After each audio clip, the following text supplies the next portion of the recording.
Hi everyone, this is Mr. Hall and this is just a really quick video about the extraction of metals. This is very much based on the reactivity series and things which I have talked about in previous videos. So having some knowledge of that makes this a lot easier and is basically a natural extension of what I've talked around before. So there's basically three objectives for today's video. The first one is to recall how unreactive metals are found in the ground. The second one is to describe how to extract a pure metal from their ore using carbon. And then thirdly, we're going to deduce or work out what's been oxidized and what's been reduced in chemical reactions. Again, stuff which hopefully you should be familiar with before. So the first thing I want to talk about is basically the differing reactivity of metals. Now, if you think about what I've discussed before and what you may know already, if you think about a metal like potassium, potassium is very reactive. You put it in water, you'll see like a lilac flame, maybe some sparks, lots of sorts of effervescence and hydrogen being produced, very reactive.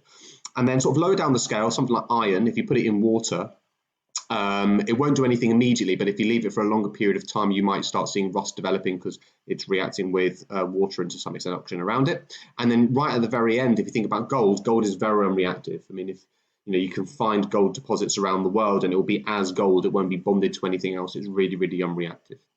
So what you effectively got here is a spectrum of reactivity where you've got the most reactive on one side going all the way to the least reactive on the other.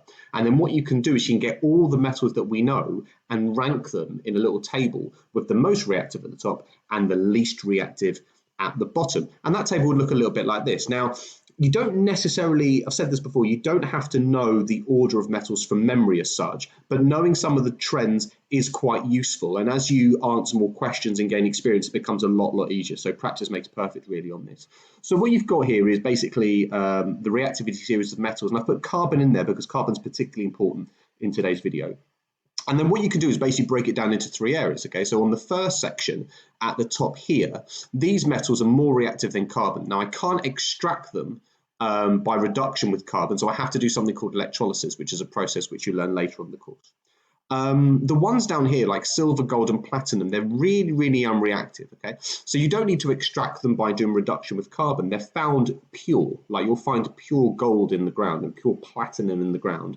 Now, the word we use for that is we say it's in its native state, so it's pure underground. It just needs to be dug up, and then it'll be ready to be used.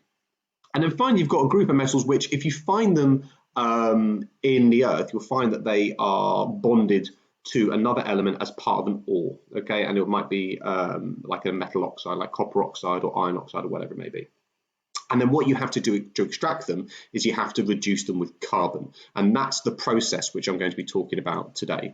So basically what you've got is if your metal is less reactive than carbon, then you can extract it by reducing it with carbon. And the general equation we've got is as follows. It's metal oxide plus carbon makes carbon dioxide and a metal. All right, so basically what you've got here is a displacement reaction where the metal and the carbon switch places. Now, the whole reason why this works is because carbon is more reactive than this metal, so it's able to kick it out. If it's not more reactive, it doesn't work, and that's when you have to do electrolysis. So, for example, if I've got a copper oxide and it reacts with carbon, what you've effectively got here is carbon being more reactive than copper. So the carbon comes in here, kicks out the copper, and then the copper will be left on its own. So effectively what you've got is the oxygen basically moving from here over to here. Now for the sharp-eyed of you, will notice this isn't balanced because I've got two oxygens on the right, one on the left, so I'd have to put a 2 over here and a 2 over here, and then you're fine.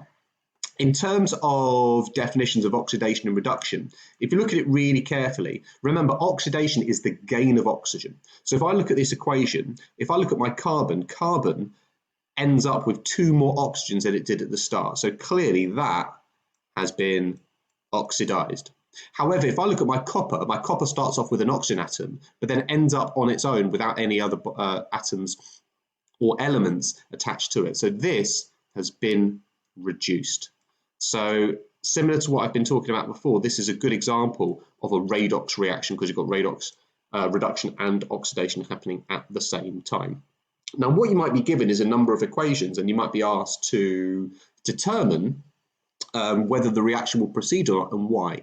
So if I look at these reactions here, let's have a look at these really carefully to work out whether they'll actually proceed or not. So if I look at iron oxide plus carbon, so the first thing I do is I look at where iron is, which is here, and I also see where it's in relation to carbon. Now, carbon is more reactive than iron. As a result, this can kick that out. So that would work, and it would make carbon dioxide and iron.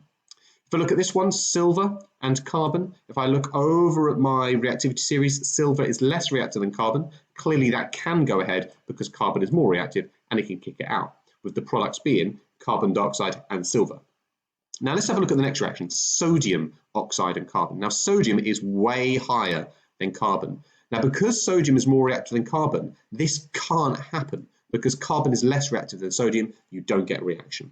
If I look at the next one, potassium oxide and carbon, potassium is even higher in the reactivity series than sodium. So that can't happen because carbon is far less reactive than potassium. And then finally, quite a rare one here, gold oxide and carbon. I'll look at where gold is, it's right at the bottom, far less reactive than carbon. So carbon can kick the gold out of gold oxide, so what you'd form there is gold and carbon dioxide.